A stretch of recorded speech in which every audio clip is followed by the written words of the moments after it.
Bonjour à toutes et à tous les amis. J'espère que vous avez ressenti ces énergies de l'éclipse. Personnellement, je me sens un peu plus en paix, disons, un peu plus équilibré par rapport à certaines choses parce que mon procédé d'ascension il y avait des challenges, mais avec une nouvelle relation karmique qui est arrivée, c'est comme si la barre était montée de 2-3 mètres, alors que maintenant, cette éclipse, personnellement, me permet d'équilibrer parce que qu'elle est en balance, c'est vraiment sur le monde des relations. Donc ça nous permet d'équilibrer nos relations. Je viens de discuter de quelques idées, en plus de cette éclipse qui est très puissante, c'est la période des éclips. Et donc, il pourrait y avoir d'énormes transformations qui arrivent avec cette éclipse solaire aussi, qui arrive dans quelques jours. Et je vous remercie d'aimer, de partager, de commenter, de souscrire. Je vous remercie de me soutenir, de soutenir la chaîne. Je vous remercie pour vos dons. Si vous voulez une session privée, vous pouvez m'envoyer un email. Je vais discuter de quelque chose j'ai pris conscience de quelque chose qui est assez important. C'est quand on a une concerne de quelque chose qui est très important pour nous et qu'on a passé des heures et des heures et des heures et des heures à trouver une solution, mais on ne l'a pas trouvée. Il faut lâcher prise. En réalité, la meilleure solution pour ça, pour résoudre ce problème, c'est de lâcher prise du mental, retourner au centre et remettre ça dans les mains des intelligences supérieures, de notre moi supérieur, de Dieu, de la source. Et à partir de là, de remplir d'amour la situation et de laisser voir comment le Créateur prévoit de cette solution. À partir du moment où on nous révèle une solution, il faut agir. Hein. À partir du moment où on a les moyens de régler un problème ou quelque chose, à ce moment-là, bon, il ne faut pas hésiter non plus. Hein. Et donc on va voir, parce que bon, je commence un peu mieux à comprendre les raisons de ces challenges que mon âme m'a présentés. Hein. C'est assez personnel, donc je ne vais pas trop rentrer là-dedans, mais bon, cette éclipse, elle devrait vraiment nous stabiliser, aussi bien au niveau individuel que planétaire, et il y a toutes sortes les révélations vont continuer à sortir. Hein. Parce qu'on est vraiment officiellement, on rentre dans cette, bon, personnellement, il y a beaucoup d'entre nous qui sont déjà dans la quatrième dimension, qu'on en soit conscient ou pas, mais la Terre entière est en train de se stabiliser dans la quatrième dimension, et dans la quatrième dimension, tout ce qui n'est pas vrai ne peut plus être soutenu. Il y a plus toutes ces choses-là, ça devient une évidence. La cause et l'effet sont beaucoup plus proches. Donc, donc c'est vraiment une période importante. On s'enfonce dans la ceinture photonique, hein, c'est cette partie de la galaxie qui réveille toutes les consciences. Je tiens une carte pour voir un peu pour la journée. Personnellement, moi, c'est le penseur que j'ai eu ce matin, donc c'est vraiment faire des plans. Mais des plans, mais à chaque fois qu'on me disait de faire des plans, je faisais des plans par rapport à mes projets. Mais vu que mes projets, tant qu'ils ne sont pas là, maintenant, il faut que je prenne des plans à court terme. Hein. Qu'est-ce que je fais? Parce qu'il faut que je bouge d'ici, mais bon, je ne sais pas encore où je vais. Une vie de vagabond, c'est un peu bizarre. Je n'ai jamais vécu ça dans toute ma vie. Et donc, on doit s'approcher par des... Donc, je remets ça à la source, là. On remet ça à la source, toujours. La carte de la journée, c'est s'approcher du précipice. C'est vraiment, il y a des choix qui se rapprochent, il y a des choix à faire, il y a toujours des choix à faire de toute manière. Hein. Chaque fois qu'on fait un choix, on change notre réalité. Il faut rester optimiste, il faut rester positif, il faut rester dans l'expectation du meilleur. Hein. D'un point de vue cosmique, il y a trois grandes familles qui s'harmonisent. La famille de l'amour, la famille de la lumière et la famille du pouvoir. Toutes ces familles sont répandues dans tout l'univers habité. Mais essentiellement, la famille de la lumière, donc elles sont un peu partout, hein, mais essentiellement, la famille de la lumière est centralisée dans la Voie lactée, la famille de l'amour est centralisée en Andromède, et la famille du pouvoir est centralisée dans la constellation de Dracos. Et donc, mais enfin bon, c'est tout un procédé, parce qu'en réalité, notre partie physique que l'on vit ici est une minuscule part de qui on est. Mais seulement quand on est arrivé ici, on est rentré avec une énorme dose d'amnésie. On a oublié, hein, faut essayer de se reconnecter avec cette partie plus large de nous-mêmes, hein, et puis avec le Créateur. Donc c'est important de continuer à faire ce travail de souvenir, rappeler, invoquer la source. Je suis là pour offrir de l'inspiration, hein, ici, le plus possible, pour qu'on reste bien tous, rester sur les rails de l'ascension, hein, pour que, bah, de toute manière, on n'a pas vraiment le choix, mais enfin, on a besoin de notre coopération consciente. Et donc, c'est comprendre que tout le programme que l'on vit ici a été programmé avec beaucoup de minutie. Hein, tous les détails n'étaient pas prévus comme ça, parce qu'il faut qu'il y ait quand même une partie une partie de mystère, une partie d'inattendu pour que tout le monde puisse grandir, évoluer. Mais enfin, la plus grande partie des choses importantes de notre vie avait déjà été prévues. C'était déjà prédestiné. C'est comme si toute notre vie était écrite au crayon avant de venir s'incarner. et on a juste besoin d'écrire à l'encre, passer par-dessus la ligne. Mais des fois, la ligne, elle part un peu différemment parce que bon, ça dépend de c'est notre temps, on doit contrôler notre temps, hein, c'est de devenir maître du temps, revenir au présent. Parce que disons que notre corps causal, c'est localisé en haut de notre cou, hein, et donc entre la cause et l'effet, il y a toujours, dans la troisième dimension, dans cette dimension physique dans laquelle on vit, il y a toujours un espace, un gap entre la cause et l'effet. C'est-à-dire que de plus en plus, ce gap va se raccourcir. Quand on rentre dans la cinquième dimension, le gap est très très court. C'est-à-dire on est en dehors du temps, donc on est au-delà de la cause et l'effet. Et en sixième, septième dimension, il n'y a plus du tout. Tout ce que l'on pense devient instantanément manifesté. Mais enfin, ce gap dans la troisième dimension, à cause de cette ombre, cette partie d'ignorance, est nécessaire. Ça nous permet, quand on a une pensée négative ou une pensée, des mots, des actions négatives, bon, les mots et les actions sont un peu plus ancrés, c'est plus difficile à corriger. Mais quand on a une pensée négative, ça nous permet de la neutraliser avant qu'elle devienne un effet. Donc c'est nécessaire parce que si dans cette dimension, tout se projetait, tout ce que l'on pensait se projetait immédiatement comme manifeste, la plupart des gens manifesteraient des cauchemars horribles, hein, des choses absolument horribles parce que leur esprit mental est encore manipulé par ces forces du subconscient. Et donc c'est parce qu'une fois qu'on atteint la septième dimension, on a retrouvé complètement notre identité divine, hein. C'est ce que l'on cherche. On cherche à maîtriser notre champ énergétique, comprendre que tous les 12 dimensions de notre sous-univers sont en train d'ascensionner. Tous les êtres qui sont dans la troisième vont dans la quatrième, ceux qui sont dans la quatrième vont dans la cinquième, etc. Et donc ceux qui sont dans la dixième vont dans la onzième, etc. Mais pas le monde céleste. Le monde céleste n'est pas en train d'ascensionner. Eux, ils sont en train de superviser et de coordonner ça, les anges. Parce que beaucoup de gens considèrent que les anges sont le monde céleste, ce sont les anges. Mais en réalité, il y a une pléthore d'intelligence. Les anges sont des êtres divins merveilleux. On travaille avec eux, on les remercie pour leur soutien. Mais enfin, ils sont assistés par des êtres spirituels bien de nature et d'origine infiniment supérieure aussi. Donc tout ça, ça fait partie d'un plan qui est grandiose. C'est juste que l'expérience temporelle, des fois, peut être assez, peut nous bousculer. On a quand même choisi de venir vivre ici pour cette expérience. Mais enfin, on arrive vraiment, ce qu'il faut, c'est transmuter ou transformer tout ce qui n'est pas de la lumière divine, hein, tout ce qui est plus en accord avec la volonté de Dieu. Donc on doit vraiment apporter cette lumière, cet amour, cette joie, ces résolutions le plus possible, hein, pour revenir à une réalité qui on est assisté du monde céleste, hein, mais enfin on a quand même une énorme responsabilité. Il y a vraiment la restauration du divin masculin qui est en train de se faire, hein, pour qu'il puisse s'harmoniser avec le divin féminin qui va être aussi qui va être beaucoup plus honoré dans le futur. Mais le divin masculin a été manipulé, détourné, déformé depuis très très longtemps. C'est vraiment c'est donc on doit vraiment enlever tout ce faux masculin de domination et de brutalité pour revenir au pouvoir créatif de la volonté divine. Et donc on doit rentrer dans ce pouvoir de leadership et de pouvoir personnel. On doit assumer nos pouvoirs personnels et prendre les rênes de notre propre vie et plus largement après selon nos responsabilités. Je veux aussi parler de quelque chose qui me... je travaille beaucoup avec la lumière, mais il y a une lumière que j'ai toujours évitée, c'est la lumière rouge de la base, parce qu'elle a été piratée par les forces sombres, et donc cette lumière rouge est très très délicate. Mais c'est la lumière des manifestations, donc il faut, quitte à travailler avec cette lumière rubis, hein, rouge rubis, ça l'adoucit, c'est une lumière extraordinaire. Mais bon, cette lumière rouge de la base, c'est très importante de nettoyer la base pour pouvoir arriver à manifester les choses, parce qu'ils l'ont piraté afin qu'on ne puisse pas manifester les choses, pour garder le contrôle. Donc ils ont introduit toutes sortes de corruptions à ce niveau-là. La base qui est gérée par Pluton. Il y a la base qui est gérée par Pluton, il y a le deuxième chakra qui est géré par Saturne, des plans astro et terrestres, le troisième chakra, le plexus solaire, c'est le deuxième chakra, c'est ce qui roule toute la sexualité, le chakra de l'harmonisation. Le troisième chakra, c'est le chakra de notre plexus solaire, c'est Jupiter qui tient ça. Après ça, le cœur, c'est le soleil.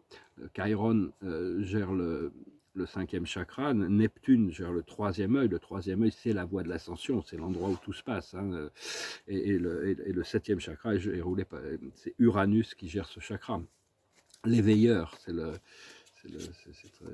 donc voilà, on est en train d'aligner tout ça, hein, il y a vraiment, enfin on doit nettoyer tous nos chakras, hein, et tout ça, ça doit se passer de manière calme et passionnée, hein, on doit être passionné, optimiste et rester calme dans ce procédé. Je sens qu'il y a vraiment des transformations possibles. On doit vraiment vivre moment par moment et remettre toutes ces choses si on n'a pas de solution mentale, c'est pas la peine de s'inquiéter à tourner en rond. Ça fait des années, des fois, que je tourne en rond avec des choses. Maintenant, je vais dans le cœur et puis je reviens. C'est vraiment bon. Donc c'est vraiment cette chanson aussi que je vais chanter à la fin. C'est la figure d'autorité, hein. C'est vraiment l'observateur, c'est devenir notre propre autorité. La sagesse, c'est les gréco-romains, retrouver nos pouvoirs, hein. C'est le pouvoir, parce que non, actuellement, le maximum de conscience qu'on peut atteindre, c'est gamma, mais enfin au-dessus, il y a super gamma, il y a il y a il y a le enfin, on doit arriver jusqu'à l'epsilon, hein. L'epsilon, c'est l'intégration de notre divinité. C'était Apollon qui avait révélé ça. C'est un niveau de conscience intégré avec l'immortalité. Enfin bon, les planètes sont en train toutes les planètes sont associées à ces forces de cette histoire gréco-romaine. C'est des extraterrestres qui venaient de Cassiopéia, qui sont très puissants aussi. Ce qu'il faut comprendre, c'est les galactiques, retrouver notre nature galactique, reconnecter à notre famille galactique. On a tous de la famille dans différentes star-nations, hein, tous ceux qui viennent des étoiles. Ça ne veut pas dire que toute l'humanité a toutes ces connexions, mais nous, en tant que messagers, en tant que missionnaires, disons, sur cette planète, on a vécu de nombreuses vies dans de nombreuses civilisations, donc on a de la famille et des amis là-bas. Il y a des célébrations, je sais, on m'a annoncé ces célébrations qui vont arriver quand on va pouvoir avoir pleinement accès à tout ça. Mais enfin bon, c'est vraiment retrouver cette nature galactique, accepter cette transformation vers ce point d'intégration. Ce qu'il faut comprendre, ce qu'il faut faire, c'est la faim ou l'alimentation. Maîtriser le corps des désirs, retourner à ne pas se laisser ne pas se... Bon, c'est délicat parce que bon, il ne faut pas non plus se priver de tout, mais enfin, il faut quand même avoir ce corps des désirs en contrôle pour pouvoir arriver à trouver cette énergie. Et l'aboutissant, c'est la mémoire d'Atlantis qui réémerge, qui surgit. Donc voilà, je vais retirer quelques cartes à la fin avec le Dakini, et puis je vais chanter cette chanson. Je vais chanter cette chanson un petit peu. Je me suis mis au thé, là, ça fait déjà 2-3 semaines. Sans café, je vais voir si ça... Apparemment, on m'a dit d'arrêter le café, parce que le café a tendance à bloquer le puits des rêves, là, le cérébellum, et c'est très important dans l'intégration de notre corps de lumière. Ça ne veut pas dire que bon, boire un café de temps en temps, mais enfin, moi j'en buvais tous les jours, quand même plusieurs, et donc c'était juste un petit effort que j'ai dû faire. C'est une chanson qui nous rappelle justement de le lâcher prise. C'est une chanson des Beatles qui s'appelle Let It Be. When I find myself in times of trouble, Mother Mary comes to me, speaking words of wisdom, let it be. And in my hour of darkness she is standing right in front of me, speaking words of wisdom, let it be. Let it be, let it be, let it be, let it be. Whisper words of wisdom, let it be. And when the broken-hearted people living in the world agree, there will be an answer, let it be. For though they may be parted, there is still a chance that they will see. There will be an answer, let it be. Let it be, let it be, let it be, let it be. Whisper words of wisdom, let it be. And when the night is cloudy, there is still a light that shines on me. Shine until tomorrow, let it be. I wake up to the sound of music. Mother Mary comes to me, speaking words of wisdom, let it be. Let it be, let it be, let it be, let it be. Whisper words of wisdom, let it be. And let it be, let it be, let it be, let it be. Whisper words of wisdom, let it be. And let it be, let it be, let it be, let it be.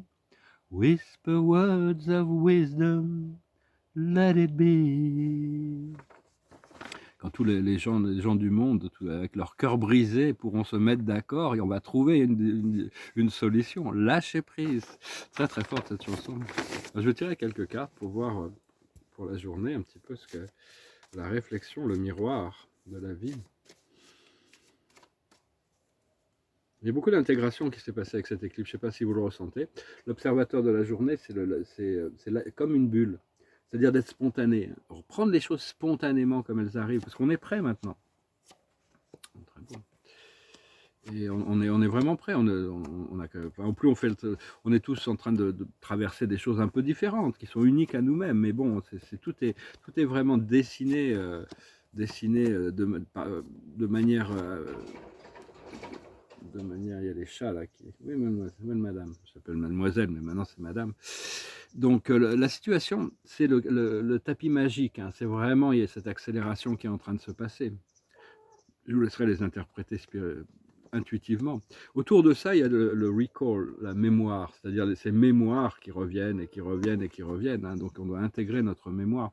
Ce que l'on voit devant nous qui va se développer de plus en plus, c'est la vie éternelle. Dans notre passé, notre subconscient, on a le centrage, le présent. On nous a appris, on n'a pas le choix de se centrer sur le présent. Et actuellement, c'est le joyau des rêves qui se réalisent, c'est les amoureux. C'est vraiment le pouvoir de l'union et le pouvoir de l'union pour libérer nos désirs et les manifester. Ce qui arrive dans le futur immédiat, c'est la connexion terrestre, c'est la complétion, c'est l'univers, c'est les portes du monde.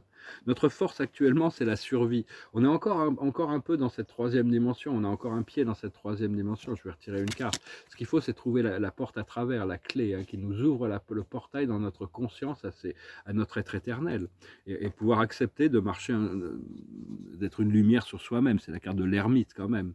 Autour de nous, qui vient du monde extérieur, de notre environnement, c'est la transformation, c'est une nouvelle vie, hein, c'est vraiment quelque chose de tout nouveau qui arrive. Dans nos émotions internes, c'est qu'on ne fait que passer. C'est-à-dire, bon, savoir que les choses sont juste transitoires. Hein, de tout ce que l'on pense être important dans 1 an, dans 10 ans, dans 100 ans, dans 1000 ans, tout ça, dans 1000 ans, ça sera de la poussière. Tout ça aura disparu, ça sera remplacé par autre chose. C'est Marc Aurèle qui a expliqué ça. Donc on ne fait que passer ici. Donc on doit rendre ce que l'on cherche, c'est d'avoir. Bon, il y a des gens, on cherche tous des choses différentes, mais essayer de rendre notre expérience, d'avoir un impact positif quand même sur les choses le plus possible et d'assister le champ collectif, notre propre vie, tous les gens qu'on peut affecter de manière la plus élevée possible, continuer à élever notre fréquence. Rien qu'en faisant ça, on assiste le monde. Hein. Et l'aboutissant, c'est le château dans les nuages. Hein. C'est vraiment les rêves qui se réalisent. Continuez à cultiver vos rêves, cultiver votre vision, cultiver votre... parce qu'on est tous venus avec un rêve. Après ça, bon, beaucoup de parents qui cassent le rêve de leurs enfants parce qu'ils essayent de les en faire rentrer dans un mold qui correspond à leur propre connaissance. Mais au départ, moi j'ai eu de la chance de pouvoir vivre un peu en dehors de ça, grâce à ma mère qui quand même m'a toujours soutenu dans mes projets. J'ai pu faire beaucoup de choses. J'ai ouvert des galeries très très tôt, très jeune dans ma vie. Puis après ça, j'ai mes tableaux qui sont sortis, même si bon, j'aurais peut-être, en regardant, j'aurais peut-être pu rentrer dans les marchés de galeries pour pouvoir commencer à pouvoir vivre de ma peinture, alors que bon, je faisais partie d'un mouvement d'artistes qui disait non, on doit dealer directement avec les collectionneurs, on ne veut pas rentrer dans ces mouvements on ne veut pas être dépendant de galeries ou quoi que ce soit. Mais enfin bon, maintenant c'est comme ça, puis c'est bon, ça m'a permis d'obtenir une certaine indépendance qui va maintenant me permettre de pouvoir, j'espère bientôt pouvoir commencer mes projets. Donc voilà, écoutez, j'espère que vous avez passé une bonne éclipse, que vous passerez une bonne journée, que vous vous préparez pour toutes ces belles choses qui arrivent et je vous dis à bientôt. Namasté.